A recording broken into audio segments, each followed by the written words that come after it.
Welcome to 30 Days of Marketing Mavens. 30 days, 30 experts, 30 marketing niches. Brought to you by Profit Master Business Solutions. More leads, more sales, and more revenue for your small or medium-sized business. Click findnewrevenue.com to learn more. Now here's your host, Howard Walpoff. Welcome back to 30 Days of Marketing Mavens. I'm Howard Walpoff, your host. Again, it's brought to you by Profit Master Business Solutions. Today, we're going to talk about networking, but really a very intriguing way and guest to talk about it. Her name is Gina Estrada. Her background is in finance, and she's a very skilled financial planner, analyst, and expert, and who's really built her business on the focus of networking as an implemental part of their marketing. So, Gina, welcome to the conversation today. Thanks, Howard. I'm so happy to be here and ready to share some good tips and information so that your viewers will be able to move their business to the next level. Well, that's always appreciative and good to hear. From our talk before, you work in financial planning, and you told me a little bit about how you got started and where, again, we're going to lead to the conversation where networking really played a major role into your success. So why don't you give us a little taste of where you started with your career? I came to the game late in financial services, raised the kids. My husband had been in the business for he's 46 years this year. And I decided that I would become an advisor because we were building up a big clientele and he needed help in the business. So I got all licensed, all Series 7, Series 63, all the things that you need to become an advisor. And then I showed up for my first day. And when you're a new advisor, you have a manager. Even though we own our own business, you still are assigned to somebody that kind of takes you through your first year to 2 years.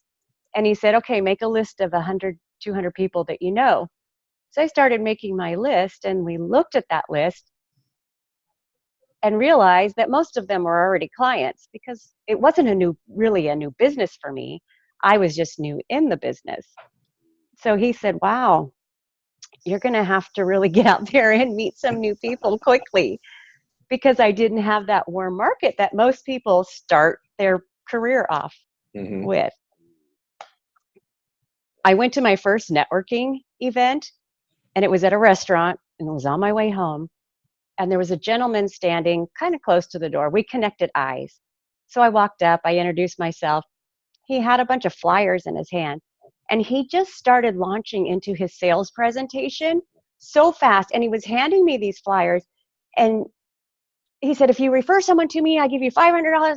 I don't remember what his name is or what he did for a living. All I remember is spit was literally flying out of his mouth. He was talking so fast. And I didn't want to be rude and try to figure out how to get out of that conversation. Finally, I said, I have to use the restroom. And then I made a beeline for my card. I just said, okay, networking doesn't work. But then as I thought more about it, I thought I just need a strategy. And that has really led me now, 12 years later, being a business networking expert, because that is exactly how I say it started that night, my quest for finding a better way to meet people, maximize the time you spend networking, and turn those chance encounters into profitable relationships. Which is really important to have a strategy. I think everyone can relate to a situation, whether they've specifically met that gentleman or others like him, where you're in a situation and you're stuck being sold heavily and, again, learning on the fly. That's definitely not the way to network, but also trying to figure out how politely to get out of that situation, but to move on to something where you can figure out where you can make the right connection with someone else in the room. Exactly. It's not really that hard. It's not what they say, rocket science, but it does take strategy and time and implementation and practice. You know, the more you do it, the better you get. And then it just becomes kind of a natural occurrence in how you carry your life. You know, as you walk through life, I can meet anybody anywhere and immediately find something in common, and we're best friends within 2 minutes. So do you think that's a skill that people can learn? Is it something that's innate in their personalities? How would you define that for most people?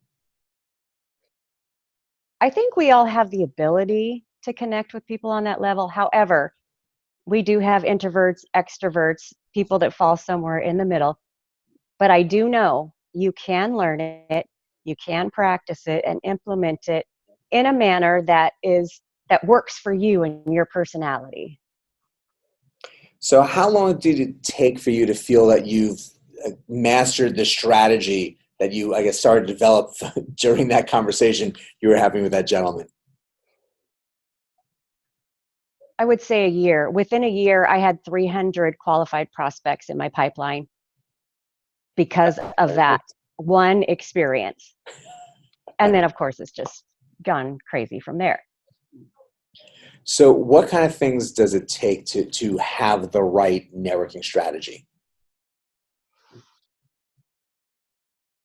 You need to have control of your schedule. You need to be a professional. You need to show up. So strategy is when and how and where and what you look like when you show up. Another strategy is walking in with the right mindset, having a mindset of, I'm here to meet people that will turn into profitable relationships, whether it's someone that can buy my product or service. Obviously, we're not going to sell at an event, but you can be open to receiving that, or someone that can make all kinds of introductions for me. I look at people not as a single sale. I look at that like, who do they know? What do they do? Are we calling on the same types of people? How can we work together and support each other in business? I mean, who wouldn't want to connect with you on that? I think a lot of people definitely have the right mindset. There's still a strong percentage of people who walk into the room and scan and say, okay, who is my client? And I want to beeline to them to, if not making the pitch, at least speaking to the right person without seeing the benefits of what anyone else in the room can end up developing into even probably a better relationship than the one that you think is going to get you the contract. Exactly. You know, when you get really good at networking, you never have to ask anybody for anything. It just happens. I say that. I mean, that's a big, bold statement, but it's really true. When you get good at networking and you create that strategy and you implement and you follow it and you're aware of your costs and your time, just we're in business. Networking is no different. I don't think people give networking the value in their business planning that they should. I think it should be a number 1 or 2 line item in your business plan. How much time? How are you going to track it? How much money are you going to spend on it? You know, all those things are so important. And when you get really good at it, that return of investment on that time alone just compounds like compound interest. You've mentioned a couple times that is, I guess, the evaluation of the cost and time that goes into networking. Can you go a little bit broader into the things that people should be thinking about when investing that time and money? If we're talking about organizations, networking organizations, the chamber, a women's organization, or BNI, which is a networking organization, those types of organizations have costs associated with them. Yes. But it's not just the membership cost that you write a check for once a year. It's really, what is your time worth? Is it worth $100 an hour? Well, how much time are you going to spend each week in that organization? Are you buying raffle tickets? Are you buying lunch? Are you buying coffee? Are you buying dinner? What type of events are you going to?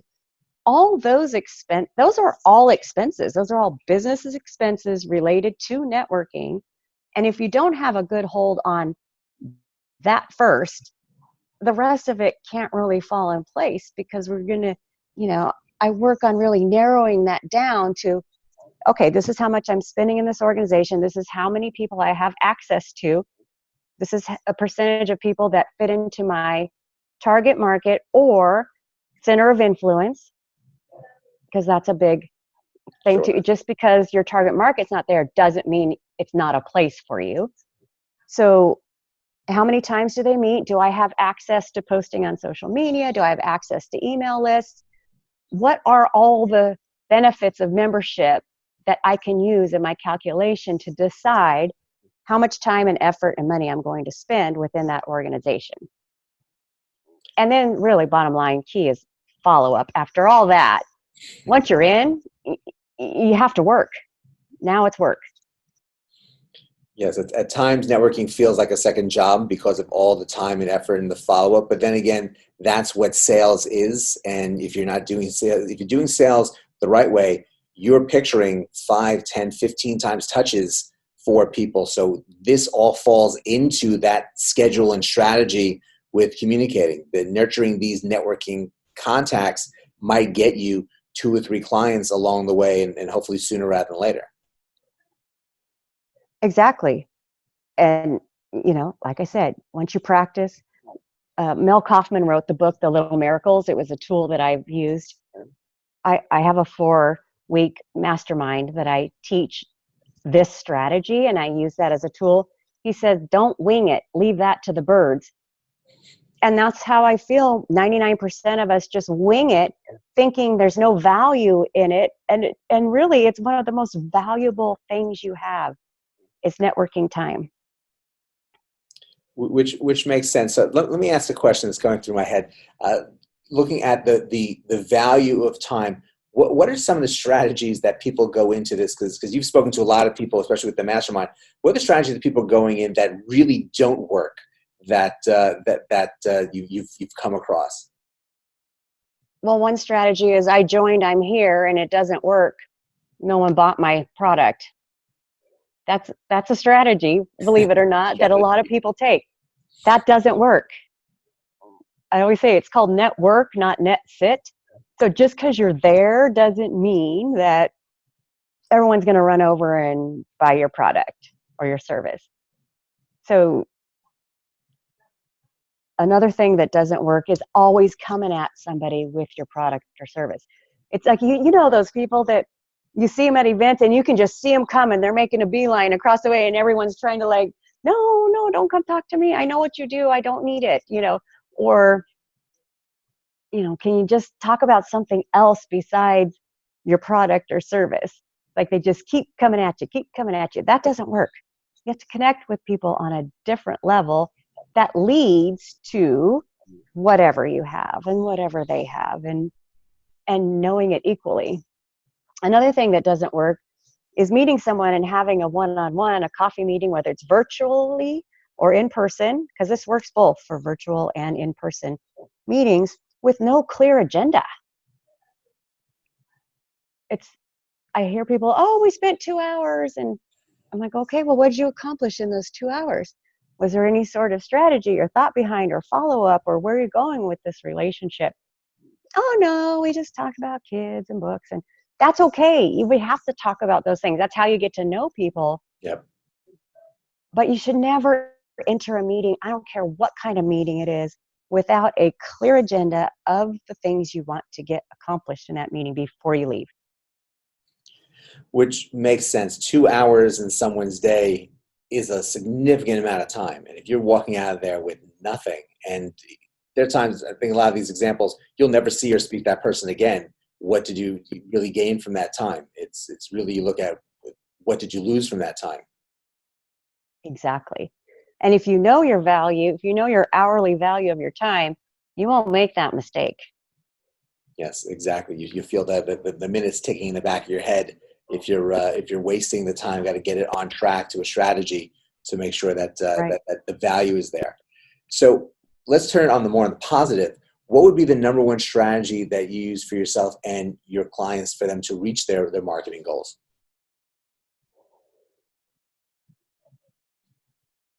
Well, my number one strategy is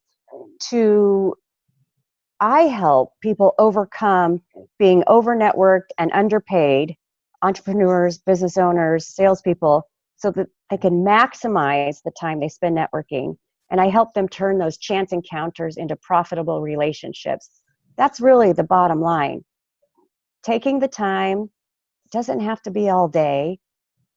This can be done very quickly. That's my number one tip is know your time, know the value of your time, take advantage of it, and always be knowing what your next step is. That's how you turn chance encounters into profitable relationships. Absolutely. It's all about making sure that you're seeing the value of everything that you're doing as part of this conversation with what next steps are, where you see your networks combining to help each other. Are there specific questions that you suggest to people to ask to really pull out some of this vital information from others? I have great questions. So first question is, yeah, obviously if I don't know their name, what is their name? What do they do? I might ask a follow-up question. This is really important. How long have you been doing that? That's important because in my financial services business, if you just, let's say, Howard, you just got a new corporate job and you're brand new in your corporation.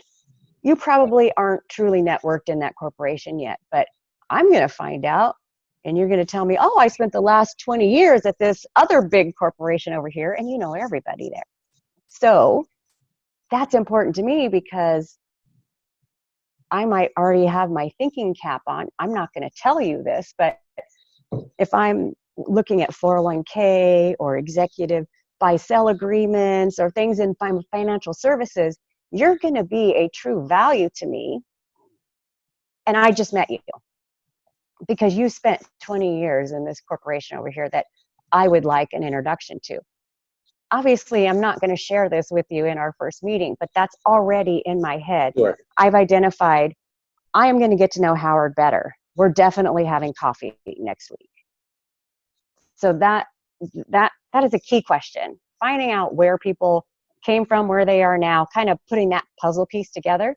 Okay. Because again, we're not just looking at that individual in front of us, we're looking at their whole life, really.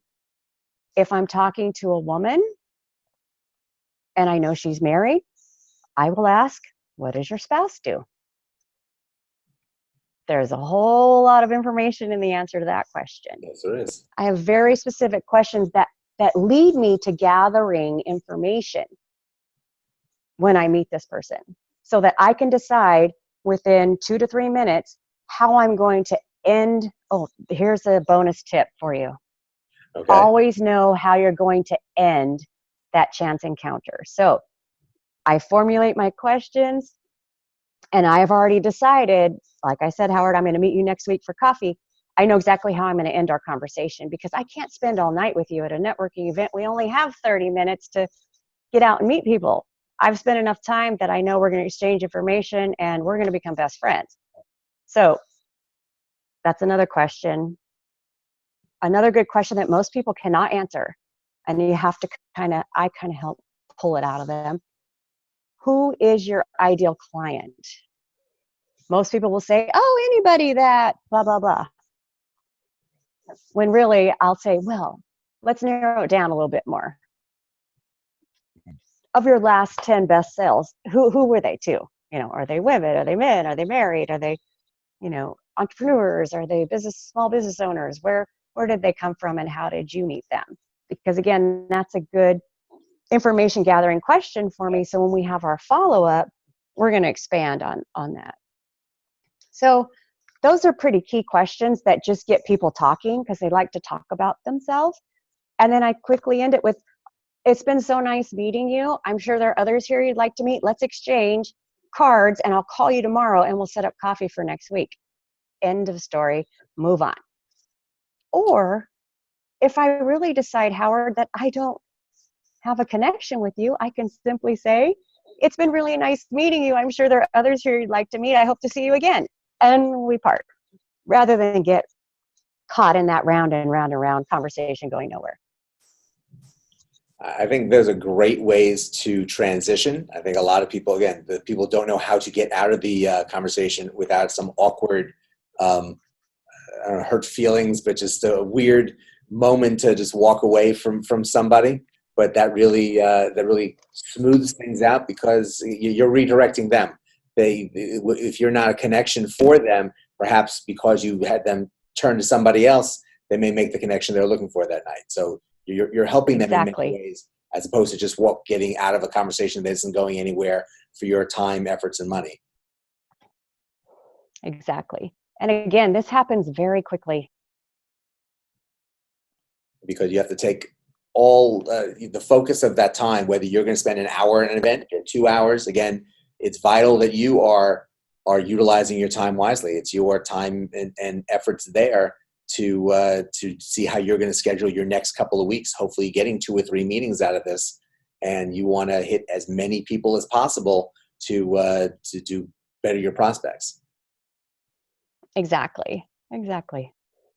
So this is really valuable. I know it helps answer some questions. I love the exit strategies to know how to communicate with certain conversations, and it's a really smooth transition. I know I'm looking forward to utilizing a little bit more, and hopefully more people are going to make their lives easier to break away from conversations in the future. But I think just that analysis of your time, your efforts, your money, your schedule, to make this a strategy and not just I'm going to a networking event and see what happens.